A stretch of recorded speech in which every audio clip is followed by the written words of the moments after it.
অনেক সুন্দর লাগছে। এই নাও বৌমা তোমার পানি। বৌমা জান, তুমি একদম ঠিক কাজ করেছো। এই বুড়োটাকে না আমার একদমই সহ্য হয় না, আপদ একটা। হ্যাঁ, এদের মতো ল্যাংড়াকে না এভাবে মাটিতে পড়ে থাকতে দেখতেই অনেক ভালো লাগে। এই, একে তুমি ভিক্ষা করতে পাঠাও না কেন? এখনো বাসায় রাখছো কেন? আরে জান, তুমি কি যে বলো, এই বুড়োটাকে যদি ভিক্ষা করতে পাঠাই, এর একটা ছেলে আছে না, আদরের ছেলে, এই ছেলে যদি জানতে পারে এই বুড়োকে দিয়ে আমি ভিক্ষা করাই, তাহলে তো আমাকে এই বাড়ি থেকেই বের করে দিবে। আর তুমি জানোই তো আমি এখানে কেন পড়ে আছি। ও টাকা পয়সা দেয়, সেই টাকা পয়সা দিয়ে আমরা ঘুরি ফিরি, রেস্টুরেন্টে ভালো মন্দ খাওয়া দাওয়া করি।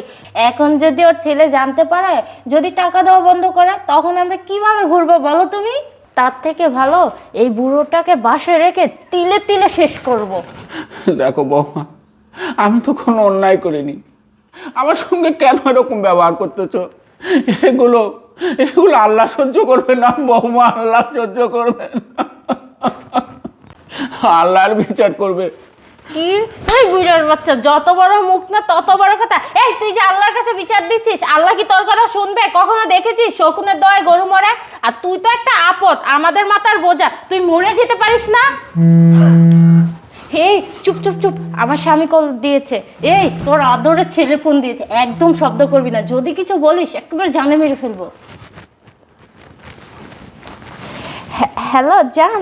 হ্যালো রূপা, কি করতেছো? কেমন আছো তুমি? এই তো আলহামদুলিল্লাহ ভালো, তুমি কেমন আছো? আমি এই তো আছি আলহামদুলিল্লাহ, অনেক ভালো। বাবা কি করতেছে? বাবার খেয়াল ঠিক মতো রাখতেছো তো? আরে তুমি কি যে বলো না, বাবার আমি অনেক খেয়াল রাখি। তোমার বাবা মানে তো আমার বাবা, তাই না? বাবাকে একটু দাও তো, কথা বলি।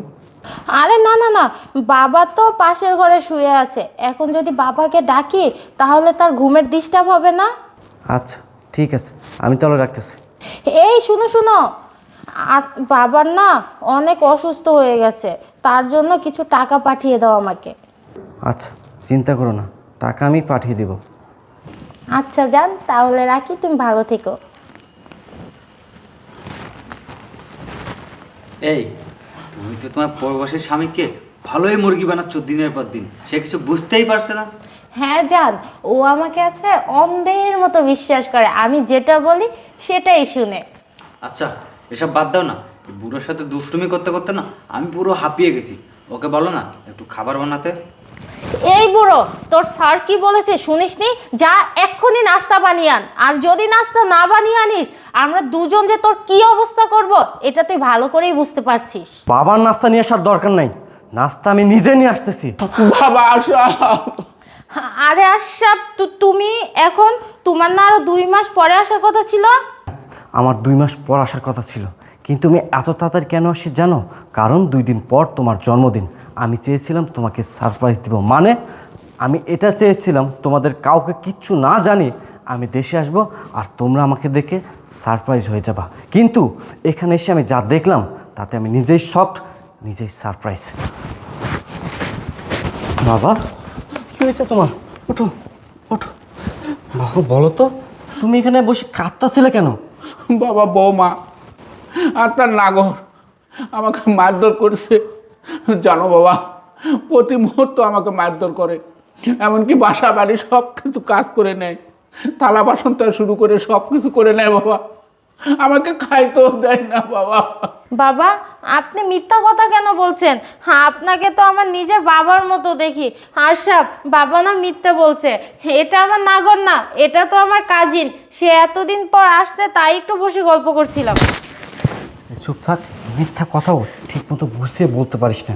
মিথ্যা বলতেও একটা মিনিমাম যোগ্যতা লাগে। এই তুই কি ভেবেছিস আমি কিচ্ছু জানি না? আমি কিচ্ছু দেখিনি, আমি সব জানি, আমি সব দেখেছি। আমি আরও অনেক আগেই এখানে আসছি, দরজার ওখানে দাঁড়িয়ে থেকে আমি সব দেখেছি। তুই আর তোর নাগর মিলে আমার বাবার সাথে যা যা করেছিস, এবং সব কিছু আমি ভিডিও করে রেখেছি, দেখবি? দেখ, বল এখন কি বলবি? আচ্ছা, তোর এত বড় দুঃসাহস, তুই আমার বাবার উপর অত্যাচার নির্যাতন করেছিস, যেটা তুই আমাকে কখনো বলতি না। এই আমি তোকে কি দেই নাই? আমি প্রবাসে গিয়েছি কেন? তোর যখন যেটা লাগতেছে তোর সামনে আমি সেটাই হাজির করে দিচ্ছি। তোর কাছে আমার একটাই চাওয়া ছিল, সেটা হচ্ছে আমার বাবার একমাত্র দেখাশোনার দায়িত্ব তোর, কারণ আমি ছাড়া আমার বাবার এই দুনিয়াতে আর কেউ নাই, কিন্তু তুই কি করলি? দিনের পর দিন আমার বাবার উপর অত্যাচার নির্যাতন করলি, আমার বাবাকে দিয়ে বাসা বাড়ির প্রত্যেকটা কাজ করালি, ইভেন আমার বাবাকে ঠিকমতো খাবার পর্যন্ত দিলি না। এসব করার আগে তোর বুক একটা বারের জন্য কেঁপে উঠলো না? তোর কি একটা বারের জন্য মনে হলো না তুই যা করতেছিস অন্যায় করতেছিস? আমি কাকে কি বলতেছি? এতটুকু বিবেক, এতটুকু মনুষ্যত্ববোধ যদি তোর থাকতো তাহলে এমন একটি জঘন্য কাজ তুই কখনো করতে পারতি না। আজকে যদি আমার বাবার জায়গায় তোর বাবা হতো, তোর বাবার উপর যদি এমন কেউ অত্যাচার নির্যাতন করতো, তাহলে তোর কেমন লাগতো? একটাবার কি ভেবে দেখেছিস? নিজের বুঝলে পুরো দুনিয়ার খবর পাওয়া যায়।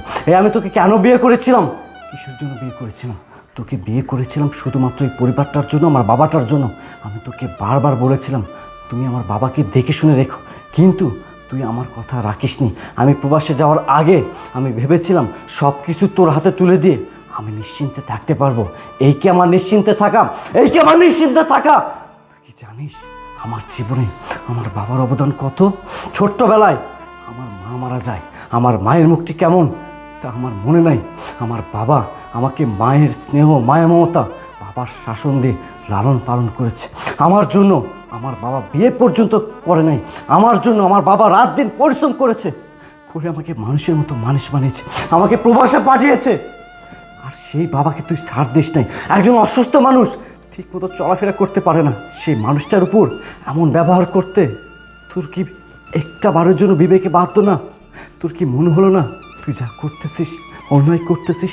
তুই আমার বাবার উপর শুধু অত্যাচার নির্যাতন করে থেমে থাকিসনি, তুই দিনের পর দিন আমারই বেডরুমে তোর নাগরকে নিয়ে রঙ্গলীলা, রাসলীলা করেছিস। এই কেন করেছিস? কিসের জন্য করেছিস?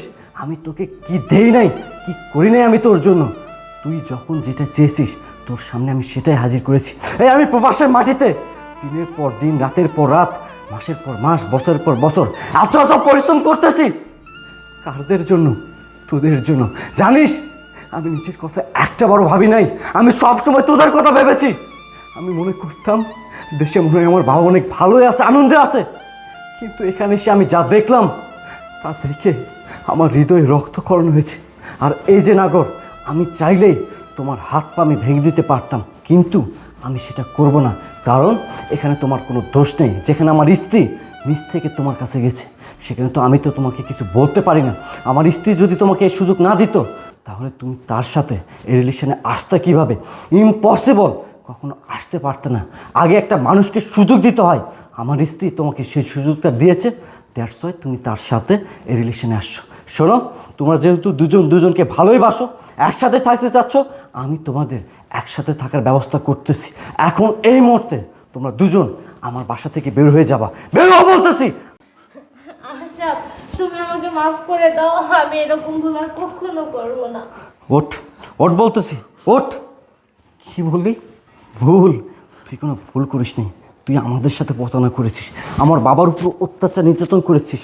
এখন আমি যদি তোকে ক্ষমা করি, স্বয়ং আল্লাহ আমাকে ক্ষমা করবে না, তোদের কোনো ক্ষমা হবে না।